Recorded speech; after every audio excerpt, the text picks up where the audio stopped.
irregular, inappropriate, and unprecedented. The President and his staff should not be involved in reviewing or dissemination of sensitive investigatory information involving any open investigation, let alone one about the activities of his own campaign. It's amazing. It is what you hear happening in third world countries. The leader says, nope, I'm above the law, and interferes with the process of law. Congress has a right to oversight and to know what's going on after an investigation is complete.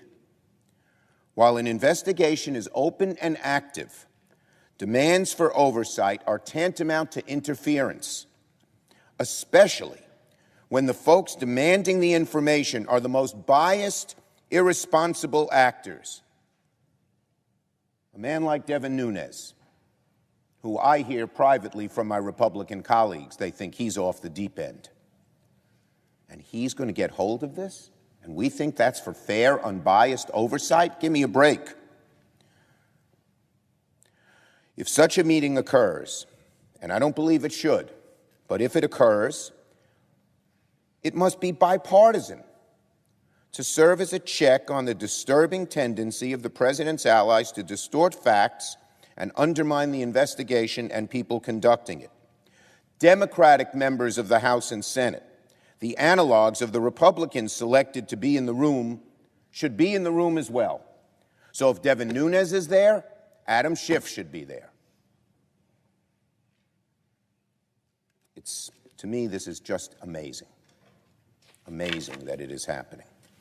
Now, one further point on this, and again, the contradictory statements and opinions, the virtual hypocrisy of President Trump on these issues is just mind-boggling. President Trump, for instance, has been peddling the myth that a deep state bias against his presidency has animated the Russia probe. Of course, the idea is ridiculous. If there was such a deep state aligned against President Trump, why then was the active investigation into his campaign communications with Russian intelligence kept secret during the campaign? The deep state could have killed him in the election. If there was such a conspiracy against Donald Trump, why was the FBI investigation of his campaign under wraps, while at the same time, the FBI investigation into his opponent was in full view of the public eye? Whether you agree or not, Secretary of State and presidential nominee Clinton believes that those comments by the FBI about that investigation hurt her chances to win the presidency. You may agree or you may not disagree, but one fact is incontrovertible. The FBI talked publicly about the Clinton investigation and was silent about the Trump investigation. And yet the president says the deep state is out to kill him. It's not fair. It's not right. It's contradictory.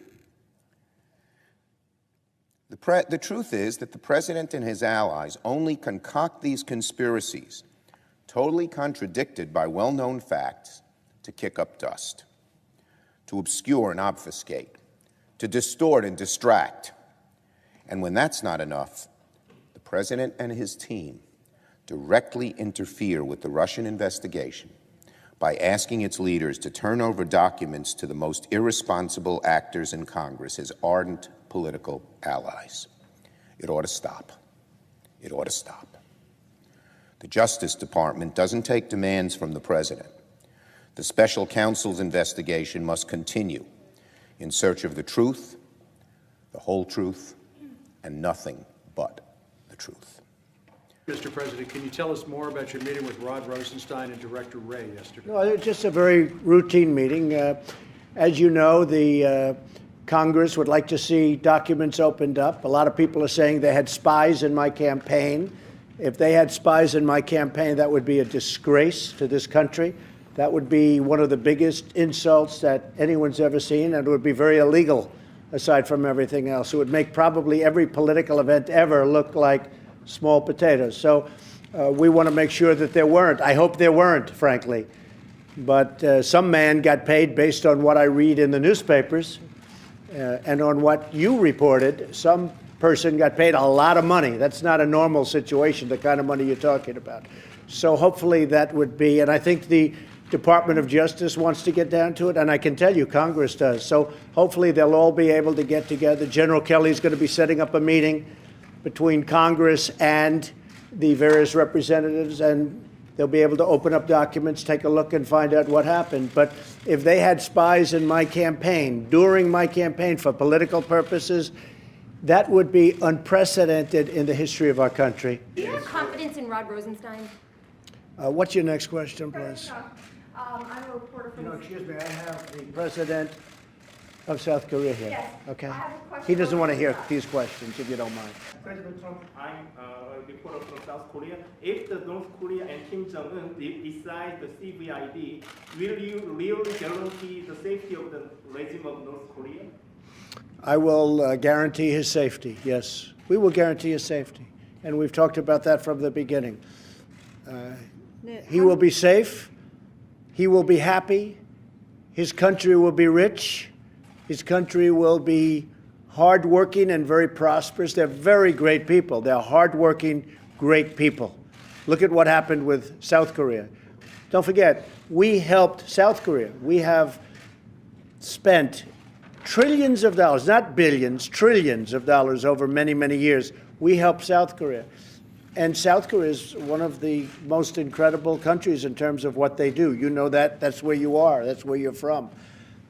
Same people. Same people. So, yeah, I think that he will be extremely happy if something works out. And if it doesn't work out, honestly, he can't be happy. But he has a chance to do something that maybe has never been done before. And I think it would be, if you look 25 years into the future, 50 years into the future, he will be able to look back and be very proud of what he did for North Korea, and actually for the world. But he will be very proud of what he did for North Korea. President, what are your conditions for a meeting with Kim Jong-un? You said you Well, I'd rather not say, but we are working on something, and, you know, there's a chance that it'll work out. There's a chance, it's a very substantial chance that it won't work out. I don't want to waste a lot of time, and I'm sure he doesn't want to waste a lot of time. So there's a very substantial chance that it won't work out, and that's okay. That doesn't mean it won't work out over a period of time, but it may not work out for June 12th. But there's a good chance that we'll have the meeting. Mr. President, maybe I could ask you and President Moon this question. In terms of denuclearization, should it be an all-in-one, or could it be incremental with incentives along the way for Kim Jong-un to denuclearize? Well, all-in-one would be nice, I can tell you. I'm not going to go beyond that. It would certainly be better if it were all-in-one. Does it have to be? I don't think I want to totally commit myself, but all-in-one would be a lot better. And just to finish that, because it's a very important question, South Korea, China, and Japan, and I've spoken to all three, one I happen to have right here, they will be willing to help, and I believe invest very, very large sums of money into helping to make North Korea great. When Kim Jong-un had the meeting with President Xi in China, the second meeting, the first meeting we knew about, the second meeting, I think there was a little change in attitude from Kim Jong-un. So I don't like that. I don't like that. I don't like it from the standpoint of China. Now, I hope that's not true, because I have a great relationship with President Xi. He's a friend of mine. He likes me. I like him. That was two of the great days of my life being in China. I don't think anybody's ever been treated better in China ever in their history, and I just think it was, many of you were there. It was an incredible thing to witness and see, and we built a very good relationship. We speak a lot. But there was a difference when Kim Jong-un left China the second time.